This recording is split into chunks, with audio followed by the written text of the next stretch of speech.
ஆன்மீக பாதையில் பயணிப்பவர்களுக்கும் இறை வழிபாட்டில் ஆர்வம் உள்ளவர்களுக்கும் மூல மந்திரம் என்ற சொல் மிகவும் பரிச்சயமானது. ஆனால் அதன் உண்மையான பொருள் மற்றும் அதன் பின்னால் உள்ள சூட்சுமம் என்ன என்பதை இங்கே விரிவாக காண்போம்.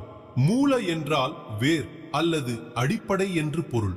ஒரு மரத்திற்கு அதன் வேர் எவ்வளவு முக்கியமோ அதுபோல ஒரு தெய்வத்தின் அருளை பெறுவதற்கு அந்த தெய்வத்திற்குரிய அடிப்படை மந்திரமே மூல மந்திரம் ஆகும். ஒவ்வொரு தெய்வத்திற்கும் ஒரு குறிப்பிட்ட அதிர்வலை உண்டு. அந்த அதிர்வலையை ஒளி வடிவில் மாற்றி அமைக்கப்பட்டதே இம்மந்திரங்கள்.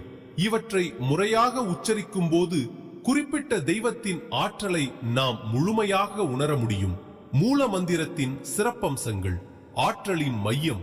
இது தெய்வத்தின் சக்தியை ஒரு புள்ளியில் குவித்து வைத்திருக்கும் மந்திரமாகும். பீஜ அட்சரங்கள். பெரும்பாலான மூல மந்திரங்களில் ஓம், ஹ்ரீம், க்ளீம் போன்ற பீஜ அட்சரங்கள், அதாவது விதை எழுத்துக்கள் இடம்பெற்றிருக்கும். இவை பிரபஞ்ச சக்தியை ஈர்க்கும் வல்லமை கொண்டவை. இதர துதி பாடல்களை விட மூல மந்திரத்தை ஜபிப்பது மிக விரைவான பலனை தரும் என்பது ஐதீகம். ஆன்மீகத்தில் பிரசித்தி பெற்ற சில மூல மந்திரங்கள் இதோ. விநாயகர்: ஓம் கம் கணபதையே நமக. சிவபெருமான்: ஓம் நம சிவாய. மகாவிஷ்ணு: ஓம் நமோ நாராயணாய. முருகப்பெருமான்: ஓம் சரவணபவ. தேவி பராசக்தி: ஓம் ஐம் கிரீம் க்ளீம் சாமுண்டாயை விச்சே.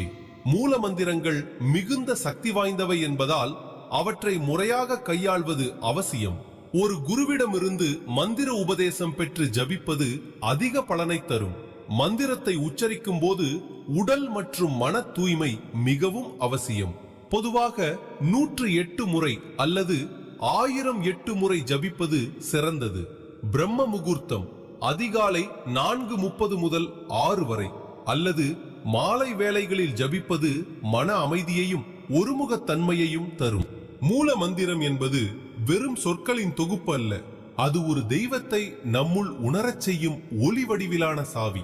நம்பிக்கையுடனும் பக்தியுடனும் இதனை தொடர்ந்து பாராயணம் செய்து வந்தால் வாழ்வில் நேர்மறை மாற்றங்கள் உண்டாவதை நிச்சயம் உணரலாம்.